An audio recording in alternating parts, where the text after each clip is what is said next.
अब एक बेटा चुमा दाना मामा। अभी देखिए मैं इनको किस करूंगा और प्यार से बोलूंगा मैं अपने से करूंगा। ले लो मैंने हम ले तक हमारा का काम आ जाओ था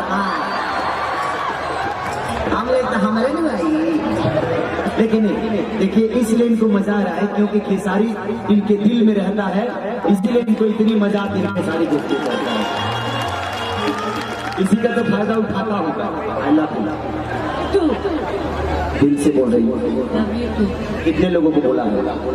आप पहले ही झूठ बोल रहे हीरो में पहला है, बाकी लोग को बोली। अच्छा है। एक नाम, तुम्हारा नाम क्या है बाबू? एक ही नाम है, पक्का नाम। 5 साल में सरकार बदल जाती है, एक नाम से आप 20 बरस बदल जाती है। अच्छी बात है। 2-4 गो नाम खा लो, 2-4 गो बॉयफ्रेंड बना लो, शौक बढ़ गए हैं, कीमत बढ़ गए हैं, शॉपिंग का काम भी बढ़ गया है। एगो से फरी आई ना आप धंधा पड़ा काम छूट गए।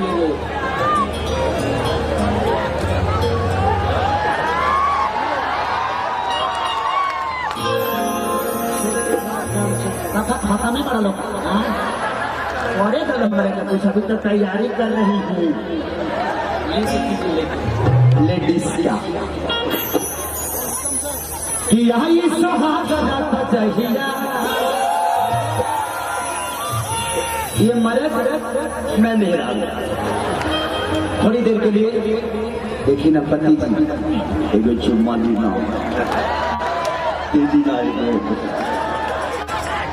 अरे मैं मेहरारू हूँ, आप मर्द हैं तो थोड़ा देर के लिए मर्द मेहरारू को तो दे ही सकता है ना। एक चुम्मा दीजिए ना।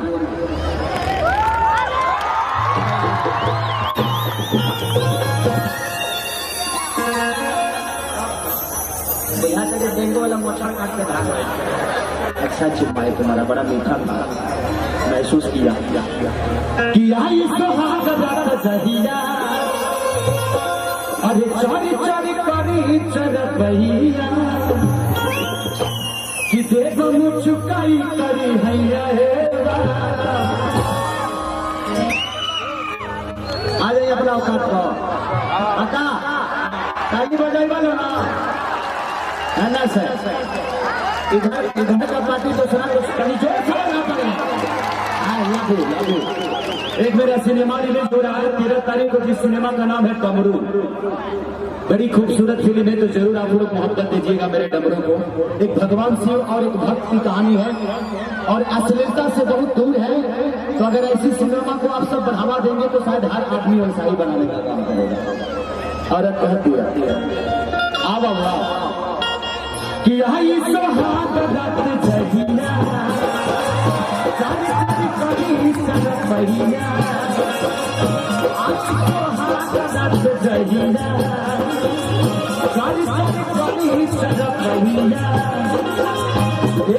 चुकाई करी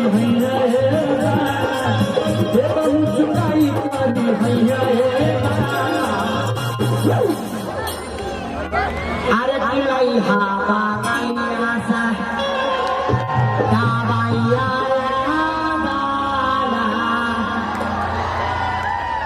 और कहती है अरे की रही बगलिया से दवैया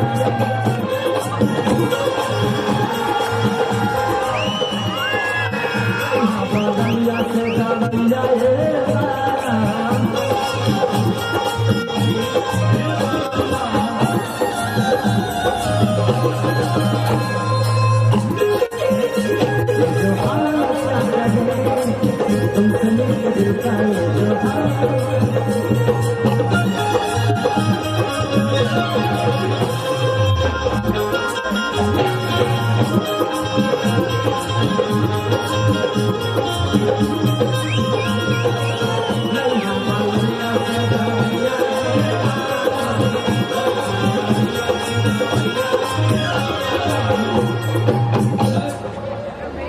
एगो तनिक देगा रे डांगा बता ऐसे चलाइए तो मार दे धुनाकवा बजाओ तना कि फॉरेस्टेशन में बजावा था, फॉरेस्टेशन ठीक है। आज से 6 दिन पहले ही ससुराली गई ठंडवा, 6 दिन पहले ठंडा रहना, बारिश भर लड़की में ससुराली गई। एक मौगी वही जी है, एक मौगी वही जी में तो सोचला कि ससुराली जाकर हमारा सालवा घरे में सुन नहीं है सब। अब एक अब 2 साल खेलचल मेलचल दोनों चढ़ा के सुता देना सही ना तो सपना बड़ा बुरा चीज है। सपना में बुझा कि हमने फलाई पर चढ़ा दिया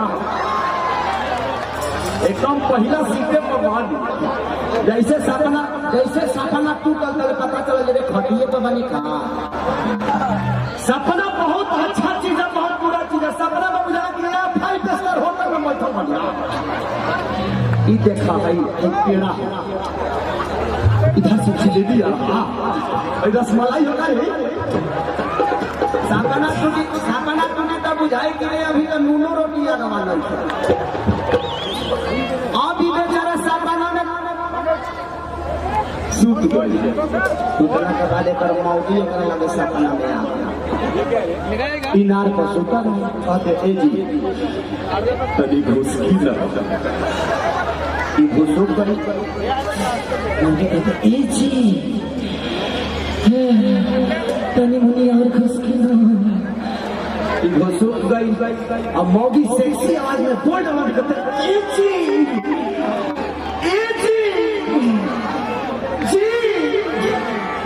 सुना तनी मुनी और घुसकी ना जैसे घुस कर लड्डा भुई ना लगा और स्टेशन में मत बजा मारा घुमा देंगे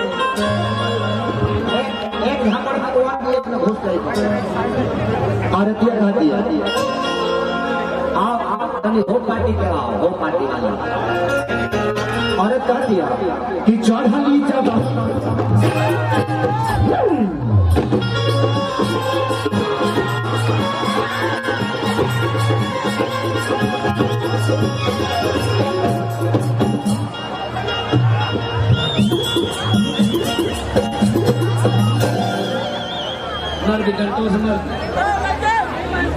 यही डायलॉग से आदमी मौजूद देखा डांस तो बहुत देख ले, बहुत सिनेमा में बहुत डांस केले बड़े, लेकिन हमनी के बिहार यूपी के एगो डांस अलगे होला ना भाई। खेसरिया एक काम बांधेला ब्रेक कैसे लगेगा आजकल जो 30 ब्रेक होता है 30 तारा में निकल लगा रुपया में ना लगेगा भाई देखा खूब बात करके भाई देखा तेरे रुपया में ना हाँ बाबू कह दिया कि चढ़ली जब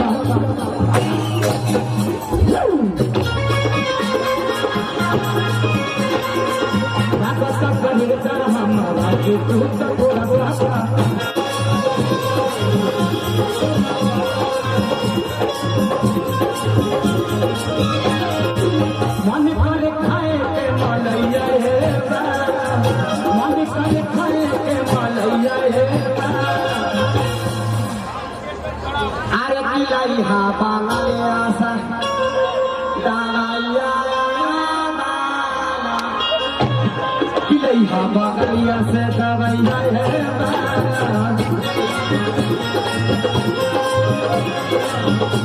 बगलिया से दवैया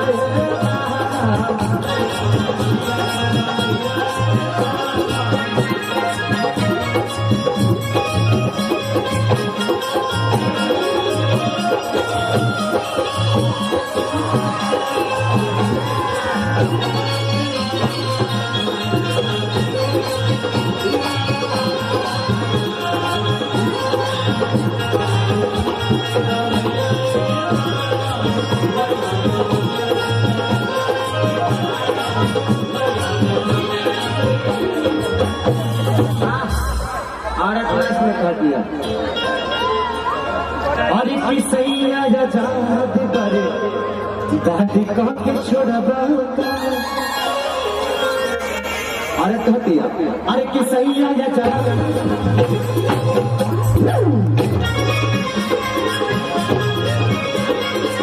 हमारा बुझाता एक चले राजा